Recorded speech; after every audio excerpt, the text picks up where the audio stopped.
Olvai galatani, olvai lilini galatani, lilini, olvai lili, olvai galatani, olvai lilini galatani.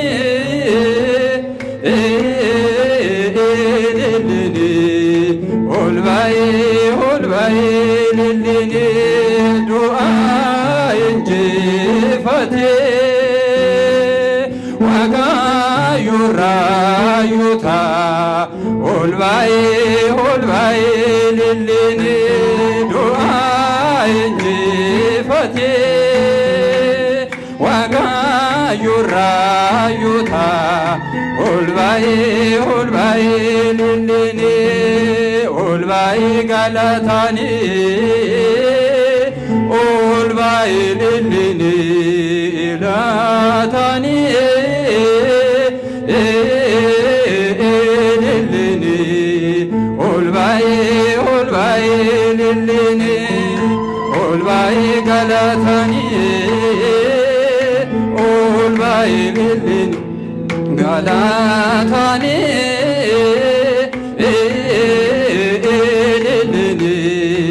olvai lilini dua injifate waga yura yuta olvai lilini dua injifate waga yura yuta olvai lilini olvai galatani olvai lilini galatani lilini olvai lilini olvai galatani olvai lilini galatani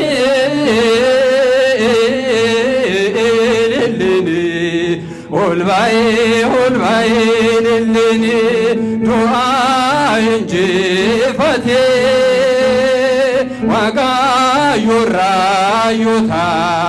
olvai lilini dua injifate waga yura yuta olvai lilini olvai galatani olvai lilini galatani lilini olvai lilini olvai galatani olvai lilini galatani lilini olvai lilini dua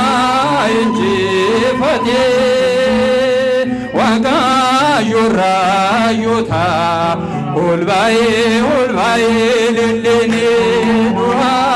injifate waga yura yuta olvai lilini olvai galatani olvai lilini galatani lilini olvai lilini olvai galatani olvai lilini galatani lilini olvai lilini dua injifate waga yura yuta olvai lilini dua injifate waga yura yuta olvai lilini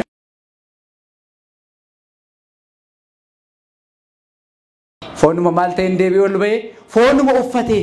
hojii duuka boota boqonnaa tokko lakkoofsa 11 qalbeeffadhaa. Yeroo gooftaan keenya ol ba'u duuka boonni dhufanii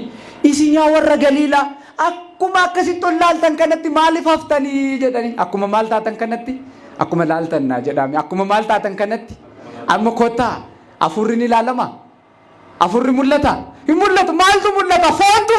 foontu mul'ata jechuudha mul'ate argine qaqqabanne ilaalle kan jennu fooniin kanaafuu gooftaan mul'achaa ol ba'e jechuun foon uffateen ol ba'e jechuudha. Muurarraa beekuu kan qabnu jechuudha. Foon uffateen ol ba'e akkuma isin ilaaltan kanatti ol ba'e akkanumattis deebi'ee dhufa foonuma uffate kanaan tawaayidoo dhumaan deebi'ee dhufa jedhama. Kanaaf namni hin boonaa jechuudha amma maaloo jedhan seexanaaf namni hin bitamu kan jennu amma namni boonuu danda'a maali namummaan teessoo waaqummaarra jira kaa. Waaqa gonkaa nama gonkaa ta'eera kaa namummaan keenya dadhabaan lafarratti arginu kun teessoo waaqarra sin jira kaa kanaaf abdiin kutannu nuti kiristaanota waan taane maaliif hanga teessoo waaqatti ol guddanneerra yoo qulqullummaa keenya eegganne jechuu keenya wangeela Maatiyos boqonnaa 26 lakkoofsa 64 irratti ilmi namaa aangoodhaan mirga waaqayyoo taa'ee jedha. Ilmi namaa aangoodhaan eessa taa'e mirga waaqayyoo aangoodhaan waaqummaa isaatii mirga waaqayyoo taa'e mirgi humna mirgi fageessee darbata mirgi jabeessee rukuta humna waaqummaa isaatiin waaqa bara durii kan ture har'as kan jiru borus kan jiraatudha waan ta'eef waaqummaa isaatiin ol ba'e jennee ilaaluutii dandeenya. Kan biroo qabxii ijoollee lallaba keenya kana keessatti ilaallu ol ba'uun gooftaa nuuf maalidha ree maaliif kabajna ol ba'uu gooftaa yoo yaaddachuu dhiisne yookaan immoo ol ba'uun gooftaa hiika akkamiinuu qaba anaaf isiniif kiristaanotaaf warra kiristoositti amananiif waaqummaa isaatiin ol baheera jedhanii warra isa waaqessaniif ol ba'uun gooftaa hiika maalii qabaa yeroo jenne yookaan gooftaan maaliif ol ba'e yeroo jenne raajii dubbatame raawwachuudhaaf raajii maal ta'e raawwachuudhaaf kana dura abbaan keenya Daawit Faaruusaa 23:9-10 irratti isin yaa aanga'oota samii balbala banaa durii kaasanii balballuwwan jiran karriwwan jiran haa banaman mootichi kabajaa ol haa seenu mootii ulfaatan ol haa seenu mootiin kabajaa kun eenyudha waaqa kabajamaa bara baraati yoo jedhee dubbateera Daawit. Kanaaf mootii kabajamaa waaqni jabaan kun raajii dubbatame kana raawwachuudhaaf gara samii ba'ee akkanuma faarsaa Daawit faaruu 46 lakkoofsa 5-8 irratti arga እግዚአብሔር በይባል ወእግዚእነ በቃለ ቀን ዘምሩ ለአምላክነ ዘምሩ እግዚአብሔርስ ይነብር በመንበሩ ነው waaqni keenya galataan illeedhaan gara samii ba'e sagalee faagatiinis ol ba'e waaqni qulqulluu kanaaf faarfadha inni teessoo qulqullinaa isaarra taa'eera jedha teessoo maalii isaarra taa'eera እግዚአብሔርስ ይነብር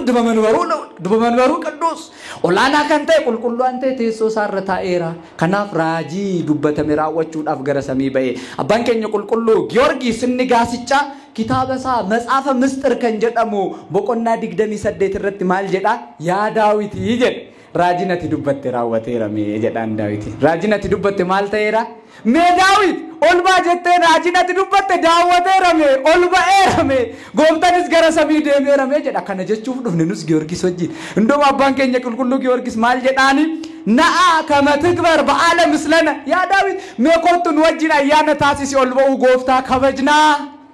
kottu nu wajjin ayyaana taasisi ol ba'eera jedhii faarfadhu waaqa olaanaa waaqni jabaan hunda raawwatu gara abbaa isaatti deeme aangoo isaatiin jedhaa too faarfadhaa jedhii nu ajajimee si wajjin faarfannaa warra faarfatan masiinqoodhaan ijoollee Aasaaf wajjin atis baganaa qabadhu kottu mee waaqa ol ba'e kana galateeffanna isaaf faarfannaa nutis kanaaf walitti qabamne maaloo maqaa isaa galateessa ulfinnii fi galanni maqaa isaatiif haa ta'u. Egaa gooftaan keenya raajii kana raawwachuuf ol ba'e duuka boota isaatiif waadaa seenee ture yoo yaadattan wangeela Yohaannis 4:28-29 irratti akkan gara abbaa koo ol ba'u otoo hin deemina isinitti himaa gaafan ol ba'ee argitan akka amantaniifi jedhe wangeela Yohaannis boqonnaa 14 lakkoofsa 28-29 akkan gara abbaa koo aangoodhaan deemu otoon ol ba'inan otoon ol hin ba'in otoon ol hin deeminan isinitti himaa gaafsan haaraa akka isinitti hin taane kanaaf haaraa miti jechuudha itti meera qawlambaa jedhe isa kabaju jechuudha duuka boon kana duwwaamini waaqayyo maaliif of ba'e ol ba'e bu'aa maalii nu qaba jennaan hafuura qulqulluu nu erguudhaaf ol ba'e maal nu erguudhaaf ol ba'e wangeela Luqaas 24:49 irratti wanaahu ana ehellu tasfaa'u la'aweela ilekkimu abbaa koorraa abdii isiniif nan kennaa isiniifan ergaa afurri qulqulluun yeroo dhufe isin jabeessaa, isin barsiisaa, kan dagattanis isin yaadachiisaa. Argitanii duuka bu'oota addunyaa guutuu akka waliin ga'an kan dagatan yaadatanii, kan hin beekne baratanii, kaanis qalbeeffatanii addunyaa akka guutan kan godhe hafuura qulqulluudha. Hafuura qulqulluu nuuf kennu ol ba'ee Yohaannis 14:16 irratti Yohaannis 14:16 ani gara Waaqa Abbaa nan deema. Ani gara Waaqa Abbaa maalan godhaa nan deema. Abbaa koo bira iddoo jiraatan lafa jireenyaa baay'eetu jira. Deemetan isinii qopheessee dhufaa. Lammaffaa dhufee immoo sinan fudhadhaa. Kanaan akka nu ga'u jaalala isaa nuuf haa ta'u. Kanaaf hafuura qulqulluu nuuf kennu ol ba'ee jechuudha gooftaan kee. Kan nu gaggeessu, kan nu barsiisu, kan nu yaadachiisu, kiristaanummaadhaan kan nu cimsu, wareegamummaadhaaf kan nu qopheessu, tajaajiluu kan nu dandeessisu hafuura isaa nuu kennu ol ba'ee. Kanaaf innoo ajaa'ibadha. Kunis ta'uusaa hojii duuka bu'ootaa 2:33 irratti egaa gara mirga Waaqayyoo ol jedheeraati. Kun akkuma laaltaniif akkuma dhageessan kana hafuura jireenyaa qulqulluu nuuf roobseera jedha. Ulfinnii fi galanni maqaa isaatiif haa ta'u. Kan biroo gooftaan keenya maaliif ol ba'e jennee yeroo ilaalle duuka bu'oota isaa walumaa gala amantootaaf iddoo qopheessuuf ol ba'e. Maal qopheessuuf ol ba'e? Akkuma insila jedhe Yohaannis 14:24 irratti mana abbaa koo iddoo jireenyaa baay'eetu jira. Achi dhaqeen isinii qopheessa. Bakkuma ani jiraadhu isinis akka jiraattaniif dhufeessi fudhadhaa jedhe. Mee nafaana jedha bakka ani jiraadhu isinis akka jiraattaniif deebi'een sin fudhadhaa. Abeet kiristaanummaa maal carroomuudha bakka gooftaan jiraate jiraachuun. Lafa gooftaan ejjate ejjechuun, waan gooftaan dubbate dubbachuun, akka qulqullootaa faarfachuun maal carroomuudha. Ortodoksummaa kiristaanummaan kanadha. Bakka inni jiraatu jiraanna. Fayyisaan addunyaa kanaan akka nu ga'u jaalala isaa nuuf haa ta'u. Kan biroo gooftaan keenya maaf ol ba'e jennaan tokkos jettee bataskaan yeroo barsiistu ol ba'uu qulqullootaa mirkaneessuudhaafi. Ol ba'uu eenyu mirkaneessuudhaafi? Warri sattamanan nuti warri sattamanne kiristaanonni akka nuti illee isa wajjin ol baanu mirkaneessuudhaaf ol ba'e. Dursa wangeelaa kan maqdama wangeela irratti maal jedhamee barreeffameera? Arga kama yaalabboon ergata ቅዱሳን ንጹሃን qulqulloonni akka ol ba'an nu hubachiisuudhaaf ofii isaatiif ol ba'ee jedha. Ilaala. Kanaaf ol ba'uun isaa Kiristoos yoo ol ba'e maqaa isaatti kan amanan kiristaanonni isa faana ol ba'uu jechuudha. Kun carroomuudha jechuudha. Carroomuudha. Egaa tokkoffaa Tasalonqee 4:16 irratti akkana jedhe. Tokkoffaa Tasalonqee 4:16 egaa nuti jiraattota bara baraa taanee akka itti fufnuuf duumessaan gara gooftaa ol butamnaa akkanuma isa wajjin bara baraan hin jiraanna jedha. Maqaan isaa galatoome haa ta'u. Manni kiristaanaa keenya sinkisaara caamsaa 8 gubbaattis maal jettee barreessiteetti ol ba'uu Kiristoos irratti caamsaa 8 wanna ol ba'e ol ba'uu isaatiin warri sattamanan akka ol ba'an nu hubachiise. Lafatti nafnu jechuudha. Qulqullummaadhaan jiraannee bara dheeraa jiraannee waan gaarii raawwannee tajaajillee hin hafne otoo ta'e abdiin qabu. Amma garuu isa wajjin gara samii ol baana. Ulfinnii fi galanni maqaa isaatiif haa ta'u. Kan biroo gooftaan keenya maaliif ol ba'e jennaan foonuma uffate kanaan deebi'ee akka dhufu nu hubachiisuudhaafi. Gabaabsaa hojii duuka bu'ootaa irratti akkuma eerame akkuma laaltan kanatti deebi'ee dhufa jechuun kan ilaalamu foonidha waan ta'eef foonuma uffate kanaan deebi'ee dhufa jechuudha. Yeroo dhufus warri isa waraananii turan hanga ilaalanitti jedhe. Wangeela Maatiyos 24:30 irratti ilmi namaa kabajaan aangoo guddaadhaan yeroo dhufu duumessa samiitiinis yeroo dhufu hin arguu jedha. Hin argu hin mul'ataan jedhame fooniin deebi'ee dhufa jechuudha. Mirga abbaasaa taa'eeraa jedhame. Afuuraaf taa'ee ba'ee ka'ee deeme hin jedhamu. Taa'ee ka'ee kan jedhamu foonii fi mirga abbaasaa taa'ee jechuun foon uffatee ol ba'ee akkuma kanatti immoo mul'atee deebi'ee dhufa. Kana nu hubachiisuudhaaf gooftaan kira. Egaa fayyisaan keenya qorichi keenya Yesuus Kiristoos yeroo akka sanittiin ol ba'u jedhe isaan eebbisaati ture jedha. Namni ajaa'ibu namni amma hoggaa wal biraa deemu wal mararee choo waliin jechuu didee wal geggeessuu dadhabee tokko lama jedhe isa wal duukaa deemu. Ammas nagaa wal gaafachaa ammas choo jecha ammas deebi'aa akka garaa wal biraa sokkuu didee walitti marmusan otoo isaan eebbisuu gara samii ba'ee wayyoo yaa jaalala isaa. Wanza ibaarrukomu taraaqomu arga samaay akkuma isaan eebbisaa jirutti